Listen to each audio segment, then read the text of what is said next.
నమస్తే. దేశ రాజధాని ఢిల్లీ వేదికగా ఇప్పుడు రాజకీయ ప్రకంపనలు రేగుతున్నాయి. ఎందుకు? పార్లమెంటు సాక్షిగా అత్యంత కీలక పరిణామాలు ప్రస్తుతం చోటు చేసుకుంటున్నాయి. లోక్సభ స్పీకర్ ఓం బిర్లాపై విపక్షాలు యుద్ధం ప్రకటించాయి. చాలా అరుదుగా చరిత్రలో జరిగే అవిశ్వాస తీర్మానం అనేది ఇప్పుడు చర్చకొస్తోంది. అంటే చాలా అరుదుగా జరుగుతూ ఉంటుంది. స్పీకర్ మీద అవిశ్వాస తీర్మానం ప్రవేశపెట్టడం అనేది.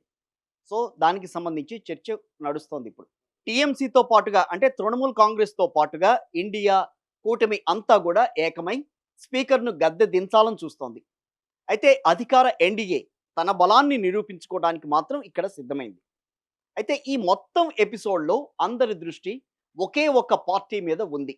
అదే ఆంధ్రప్రదేశ్‌లో ఉన్న వైఎస్ఆర్ కాంగ్రెస్ పార్టీ. రాష్ట్రంలో కూటమి ప్రభుత్వం ఉన్నప్పటికీ ఢిల్లీలో నేతలతో వైఎస్ జగన్ ఎలాంటి నిర్ణయం తీసుకుంటారు?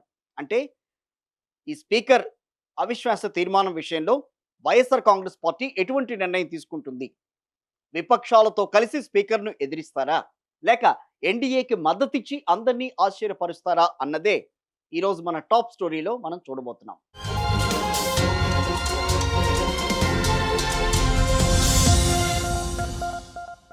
అందరికీ తెలిసిన విషయమే, బడ్జెట్ సమావేశాల తొలి విడతలోనే విపక్షాలు స్పీకర్ ఓం బిర్లాపై అవిశ్వాస తీర్మానం నోటీస్ ఇచ్చాయి.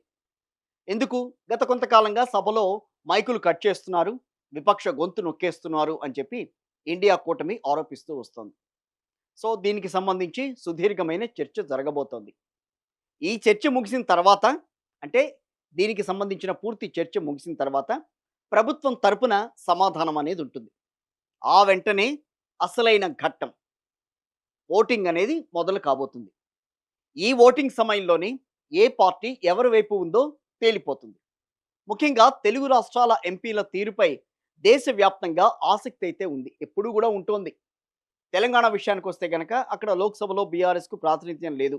మిగిలిన కాంగ్రెస్, బీజేపీ ఎంపీలు తమ తమ జాతీయ పార్టీల వైఖరికి కట్టుబడి ఉంటారు. ఇక ఆంధ్రప్రదేశ్ విషయానికి వస్తే మాత్రం సీన్ చాలా ఇంట్రెస్టింగ్గా ఉంటుంది. ఉంది కూడా ఇప్పుడు. కూటమి బలం అంటే టీడీపీ, జనసేన, బీజేపీ కలిపి 21 మంది ఎంపీలు అక్కడున్నారు. వీరు సహజంగానే ఎన్డీఏకి మద్దతు ఇస్తారు. ఇక వైఎస్ఆర్ కాంగ్రెస్ పార్టీ, ఈ వైఎస్ఆర్ కాంగ్రెస్ పార్టీకి సంబంధించి నలుగురు ఎంపీలు ఉన్నారు ప్రస్తుతం. రాష్ట్రంలో కూటమి ప్రభుత్వం వైసీపీపై దూకుడుగా వెళ్తున్న తరుణంలో వైఎస్ జగన్ ఢిల్లీలో విపక్షాలతో కలుస్తారని అందరూ భావించారు. కానీ వైఎస్ జగన్ అక్కడే తన మార్కు పాలిటిక్స్ ఏంటో ప్రదర్శించారు. వైసీపీ ఎంపీలతో వైఎస్ జగన్ ఇప్పటికే ప్రత్యేకంగా సమావేశం జరిపారు. ఈ ఓటింగ్లో మనం ఎటువైపు ఉండాలి అనే దానిపై ఇందులో ఒక స్పష్టత అనేది ఇచ్చారు వైఎస్ జగన్. రాష్ట్రంలో రాజకీయ యుద్ధం జరుగుతున్నా సరే ఢిల్లీలో మాత్రం జాతీయ ప్రయోజనాలు, గతంలో తాము అనుసరించిన సంప్రదాయాలకే మొగ్గు చూపాలని వైఎస్ జగన్ నిర్ణయించారు. గతంలో ఉపరాష్ట్రపతి ఎన్నికల సమయంలో కూడా వైఎస్ఆర్ కాంగ్రెస్ పార్టీ ఎన్డీఏ అభ్యర్థికే మద్దతు ఇచ్చింది. సో ఇప్పుడు కూడా అదే బాటలో పయనిస్తూ స్పీకర్ ఓం బిర్లాకు అనుకూలంగా, అంటే ఎన్డీఏకు మద్దతుగా నిలవాలని పార్టీ ఎంపీలకు వైఎస్ జగన్ దిశానిర్దేశం చేసినట్లుగా తెలుస్తోంది. సో దానివల్ల ఎన్డీఏకు వైసీపీ అండ అనేది లభించబోతోంది. సరే, అసలు ఈ తీర్మానం అనేది నెగ్గుతుందా? లెక్కలు ఏం చెబుతున్నాయి? దానికి సంబంధించిన వివరాలు చూద్దాం. మెజార్టీ మార్క్ ఎంత? 273 మంది ఎంపీలు, వాళ్ళ మద్దతు అవసరం. ఎన్డీఏ బలం ప్రస్తుతం సుమారు 293 మంది ఎంపీలు. ఇండియా కూటమి బలం విపక్షాలన్నీ కలిపిన 234 సీట్లు. సో విపక్షాలన్నీ ఏకమైన ఎన్డీఏ మెజార్టీని మాత్రం ఎక్కడ తాకలేవు. అయితే ఇక్కడ వైసీపీ సంబంధించి నలుగురు ఎంపీలు, శిరోమణి అకాలీదళ్, స్వతంత్రుల మద్దతు, వీళ్ళందరిది గనక తోడైతే ఎన్డీఏ బలం దాదాపుగా 300 దాటుతుంది. అంటే ఓం బిర్లా స్పీకర్ పదవికి ఎలాంటి ఢోకా అనేది ఉండదు. ఈ అవిశ్వాస తీర్మానం వీగిపోవడం ఖాయంగా కనిపిస్తోంది ఈ లెక్కలు చూస్తే. వైఎస్ జగన్ తీసుకున్న ఈ నిర్ణయం ప్రస్తుతం ఆంధ్రప్రదేశ్ రాజకీయాల్లో ఒక కొత్త చర్చకు దారితీస్తోంది. ఏంటది? ఇక్కడే సమస్య అనేది మొదలవుతోంది.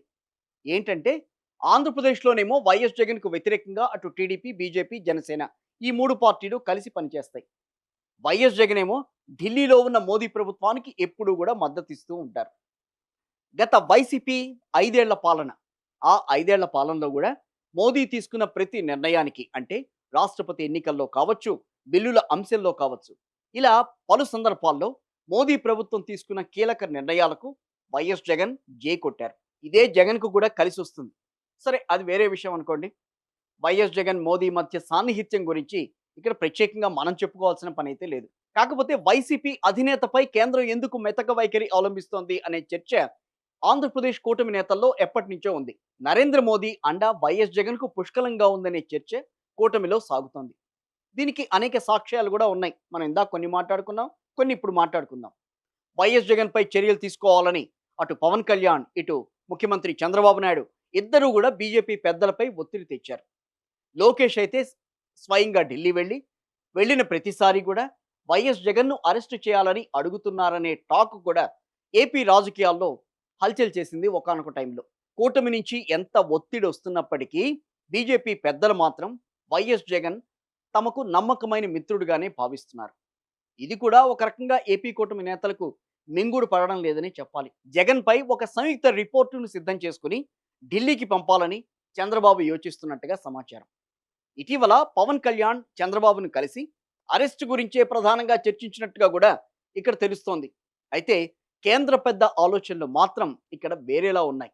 వైఎస్ జగన్ మొదటి నుంచి కూడా బీజేపీకి ఒక నమ్మకస్తుడుగానే కొనసాగుతున్నారు. అలాంటి వ్యక్తిపై చర్యలకు ఉపక్రమిస్తే గనక మొదటికే మోసం వస్తుందని బీజేపీ పెద్దలకు తెలియని విషయం ఏమీ కాదు. ఎందుకనంటే జగన్ ఓడిపోయి ఉండవచ్చు, కానీ ఆయన వెనక చెక్కు చెదరని 40% ఓటు బ్యాంక్ అనేది ఉంది. ఇది బీజేపీ పెద్దలను ఆలోచనతో పాటుగా ఆత్మరక్షణలో కూడా పడేస్తూ ఉంటుంది. ఓడలు బళ్ళు అవుతాయి, బళ్ళు ఓడలు అవుతాయి. ఇది అందరికీ తెలిసిందే. ఇప్పుడు బలంగా ఉన్నాం, సరే బలంగా ఉన్నాం కదా అని వైఎస్ జగన్ను దూరం చేసుకుంటే వచ్చే ఎన్నికల్లో వైఎస్ జగనే విజయం సాధిస్తే అప్పుడు వైసీపీ తమకు అవసరమవుతుందని బీజేపీ పెద్దల లెక్కలు. ఇటు వైఎస్ జగన్ కూడా బీజేపీ విషయంలో ఎప్పుడూ ముక్కుసూటిగానే ముందుకెళ్తున్నారు.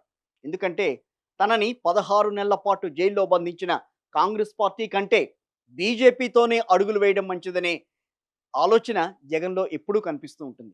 కాంగ్రెస్తో చేతులు కలిపేది లేదని వైఎస్ జగన్ పలు సందర్భాల్లో చెప్పడం కూడా జరిగింది. ఇలా అటు బీజేపీ, ఇటు వైఎస్ జగన్ వ్యూహాత్మకంగా తమ రాజకీయ అడుగులు వేస్తున్నారు. ఓవైపు ఆంధ్రప్రదేశ్లో కూటమి నేతలు జగన్పై కత్తులు నూరుతుంటే, మరోవైపు కేంద్రంలోని బీజేపీ పెద్దల అండదండలు మాత్రం వైఎస్ జగన్కు పుష్కలంగా లభిస్తున్నాయి. ఇటువంటి తరుణంలో స్పీకర్పై అవిశ్వాస తీర్మానం విషయంలో వైఎస్ జగన్ ఖచ్చితంగా బీజేపీకి మద్దతుగానే ఉంటారని చెప్పడంలో ఎటువంటి అనుమానం లేదు.